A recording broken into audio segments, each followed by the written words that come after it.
Dan perbandingan agama sebenarnya bukan sesuatu yang baru. Sesuatu yang sudah sangat lama. Bila saya tanya tentang perbandingan agama, siapakah tokoh perbandingan agama yang kita kenal? Zaman sekarang tanya orang, dia kata Dr. Zakir Naik. Betulkah?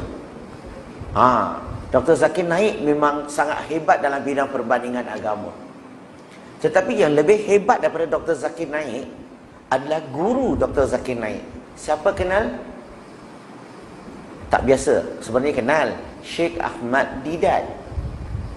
Sheikh Ahmad Deedat adalah guru kepada Dr. Zakir Naik. Dan Sheikh Ahmad Deedat, dia telah pergi ke merata dunia yang berdebat dengan pastor-pastor, padri-padri. Merata dunia. Dan majoriti padri-padri semua kena KO. Tahu tak KO? Macam kita boxing ya. Duk, jatuh tak boleh bangun. Kebanyakan kena KO. Dan mengikut report daripada IPCI, Islamic Propagation Center International, iaitu gerakan Sheikh Ahmad Deedat tu, dia punya kumpulan, mengikut dakwah mereka pergi ke merata berdebat, hujahnya, tape-nya yang telah Islam banding dengan Kristian telah sampaikan ke merata dunia dan telah menyebabkan juta orang masuk Islam.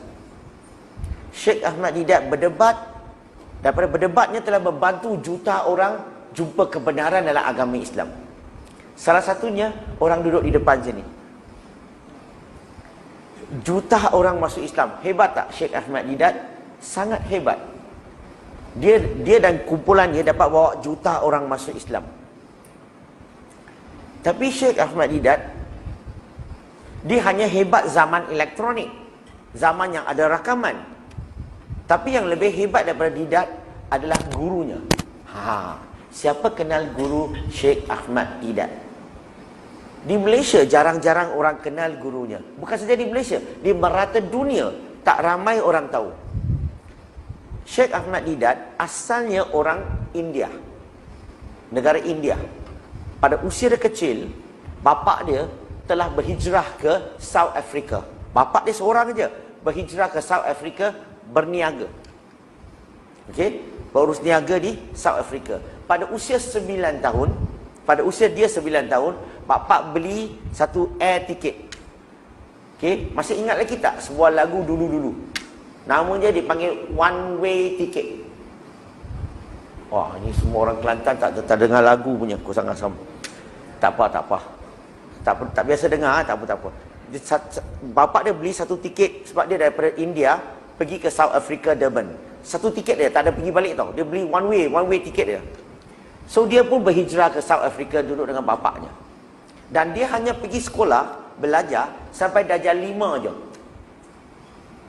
Orang di sini semua belajar sekurang-kurangnya pun sekolah menengah, college, university, betul? Tapi Sheikh Ahmad Deedat hanya mempunyai kelayakan sampai darjah 5. Tinggi tak pelajarannya atau rendah? Sangat rendah. Pada usia muda dia sudah mula bekerja. Dia kerja sebagai storekeeper, menjaga kedai bukulah, store lah. Dan bila dia kerja kat store, duduk di South Africa, majoritinya masyarakat adalah Kristian. Tiap-tiap hari orang tumbuk muka dia. Tahu tak macam mana tumbuk muka dia? Tiap-tiap hari orang Kristian pergi kedai dia, storekeeper ketuk pintu. You Muslim? Dia kata yes. Who is better? Is Muhammad is better or Jesus is better? Dia tanya, siapa lebih hebat? Isa alaihissalam ke Nabi Muhammad SAW? Dia tanya, mana satu? Kalau kita jawab, kita orang Islam mestilah kita akan kata Nabi Muhammad SAW, betul tak?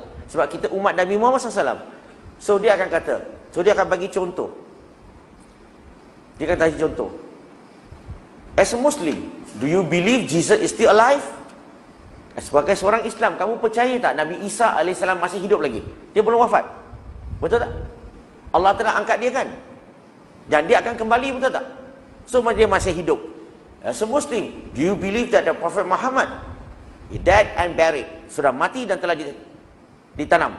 Dia kata yes. So who is better? Alive or dead? Siapa lebih hebat? Yang telah wafat, yang masih hidup? Kena satu biji. Dia tanya lagi, siapa lebih hebat? Nabi Isa alaihissalam boleh hidupkan orang yang telah mati. Dalam Quran ada sebut tak? Nabi Muhammad sallallahu alaihi wasallam boleh hidupkan orang yang telah mati? Tak ada. So siapa lebih hebat? Dia tanya lagi. Ini Islam. Dalam Islam, if you read the Quran, baca Quran, nama Jesus atau Isa alaihissalam dalam Quran sebut sebanyak 25 kali. Tapi nama Muhammad hanya 4 kali. Siapa lebih hebat? Hari-hari dia kena, tak lemah tidak jadi. Tapi satu hari bila dia kemas kedai buku tu, bookstore tu, dia kemas, dia terjumpa satu set buku yang dikarang oleh Maulana Khairanawi, seorang tokoh perbandingan agama yang sangat-sangat hebat.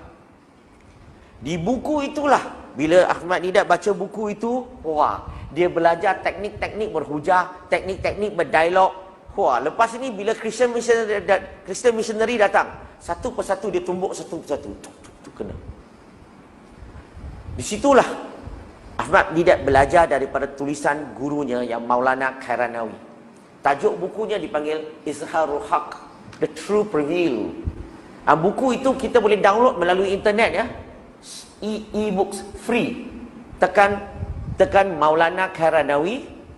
Okey, tekan nama bukunya Izharul Haq dan kita akan boleh download for free. Okey tak? Download lah. Pergi baca tulisan guru Ahmad Didat.